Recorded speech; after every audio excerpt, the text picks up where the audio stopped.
lunch breakers and takers, do us a favor. Take a second to hit that like and subscribe button. Also hit that notification bell so you don't miss any of our videos in the future. All right, y'all. Brand new year. Happy New Year. Happy New Year, everybody. Yep, 2021. New year, new beginnings. And hopefully this is a new beginning for the Ravens as we hopefully get into the playoffs. All we have to do is get past these pesky Bengals, win and get in a situation. And yeah. And Jermaine Pratt said it ain't happening. Jermaine Pratt says it's not happening. Oh, I'm pretty sure that's his name. Pretty sure. Yeah, I think it's Jermaine. Jermaine with the G. Yeah. So yeah, let's talk about it. Do the Ravens have something to worry about, B?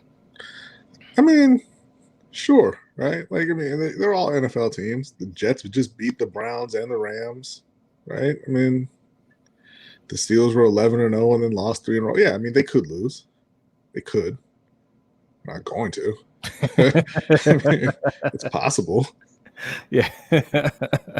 Yeah. I mean, yeah, absolutely. Like, yeah, anything can happen. But as a fan, I feel pretty comfortable with this game, right? Yeah. And even before this all shaped up, I told B, look, I just want us to win out, and if we get in, we get in. If we don't, we don't. It's one of those situations where we put ourselves in this situation to where we had to win all of our games, and thankfully, a couple other teams didn't hold up their end, and now they're in a situation where they might need some help, namely the Colts. Right? I think the Browns are the same thing. They've got to win and get in. The Colts are going to need a little bit of help, but if we're a playoff team, the Bengals aren't a problem. That's the way I see it, right? So I'm not nervous about this game. If we're actually hoping to compete for a Super Bowl, the Bengals aren't going to stand in our way. So I'm good with this whole thing. Yeah, I know Baltimore has a lot of guys who are banged up. Most of them look like they're on track to play. I mean, personally, I would go ahead and sit them. Me too. So they're healthier for the playoffs. But like I said, there's always that chance. They're banged up. Cincinnati's been playing, pretty well for Cincinnati. I just don't really see it happening. I think that if they really wanted to, Baltimore could just run all day over Cincinnati and win it that way. I agree. I know that Brandon Allen, they're saying he's had a good game or two. I know he had a pretty good game against Houston last week. Yeah, that doesn't say anything to me. Look, I've been a little bit harder on the Ravens defense than most, and I think it's rightfully so. But they're a good defense, and a good defense like that never has to worry about a quarterback named Brandon Allen that plays for the Cincinnati Bengals. I'm sorry, right? The Ravens defense, though, speaking of them, they just went ahead and re-signed Jimmy Smith for next year. Yes, it's a 1 year. It's actually a $2.5 million deal with $500,000 signing bonus and then $2.5 million in incentives, in playtime incentives that they say are unlikely to be earned. Wow. That's one move. They also partially guaranteed Tavon Young's salary for next year. They reduced it in part and guaranteed it. So they are once again set at corner 1 through 5. Now, are they saying it's unlikely to be earned because of his injury history, or is because they don't plan on him being a starter? I imagine it's because of him being a starter. When you put incentives in a contract, you have to designate it either likely to be earned or unlikely to be earned for cap reasons. So, they're saying probably that it's Humphrey, Peters, and then Tavon Young in the slot, so he's not going to play enough snaps to get these playtime incentives. Okay. Well, fingers crossed. Well, yeah, I mean, we know it's been a big thing with Ravens fans about the corners, the depth at corner. There's been so many injuries at corner. And, they got hit hard there this year. I just, at this point, you sign Jimmy Smith, you bring back, you signal that you're bringing back Tavon Young. I don't want to hear anything about adding any more corners, man. Like, you're better 1 through 5 at corner than every other team in the league. Absolutely. And if you're really concerned about the injuries, about Tavon Young missing, full years at a time, about Jimmy Smith, if he plays this week, it'll be 12 games this year, but he missed parts of others. If you're really concerned about that, don't bring them back. Go and Right. get some other people to take those spots. Don't say, hey, we're going to bring back, Marlon Humphrey, Marcus Peters, Jimmy Smith, Tavon Young, and then we need to go out and get 2 or 3 more guys to cover them for injury. Well, not just them, right? Because I believe we're bringing back Anthony Averett, right? Yeah. He should be back. And we also have Imam Marshall. Imam Marshall was also hurt. So, I mean, how many DBs do you want to carry, right? All of them, apparently. Yeah. So another move, speaking of DBs, another move was made. We picked up Javon Curse, Javon Curse's nephew. Yeah, he's a big safety from. He played for Detroit most recently. Yeah, he played for the Vikings before that. Yeah, he was a free agent. I mean, it's fine. It's they cut Geno Stone for like the 3rd time, and he finally got picked up somewhere else. So they brought in another safety. Yeah, that's all pretty much. Yeah, we're mentioning it because it's Ravens news, but yeah, it's really a nothing move. Like, I don't really care about players that you pick up for depth reasons, right? If Chuck Clark or Deshaun Elliott misses some significant time, then we're just going to be hurting at that position. And there's nobody you can find on the street that's going to make up for that, right? So, it is what it is. Like, and the same thing with Jimmy Smith. I like Jimmy Smith. I think he's still a really good corner.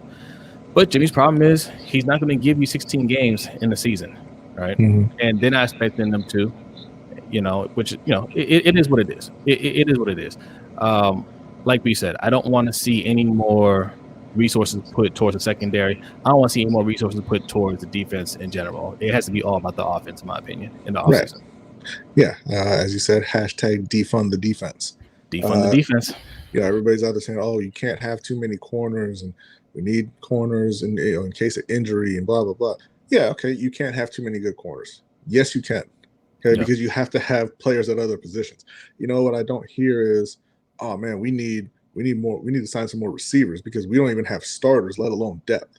They came into this season.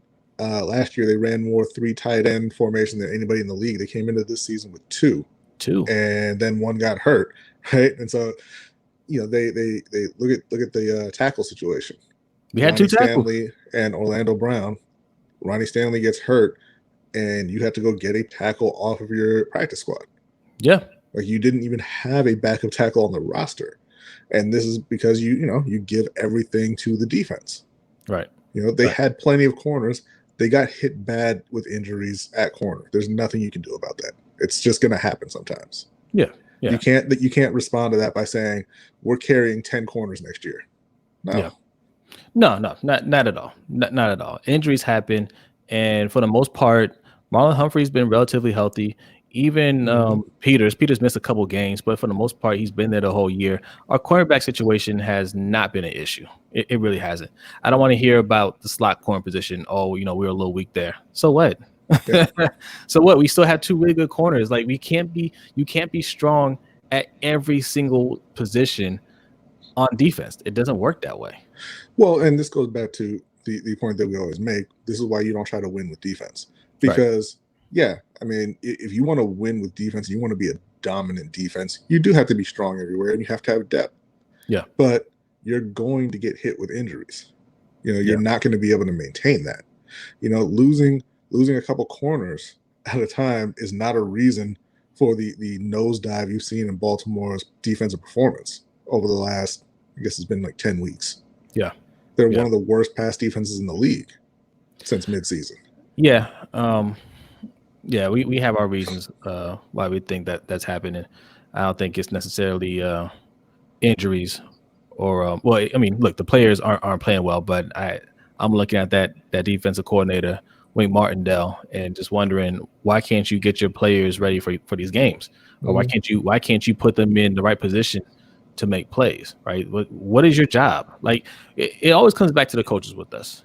What is your job as a coach? Because I see the players get a lot of blame. I always hear, the players got to step up, players.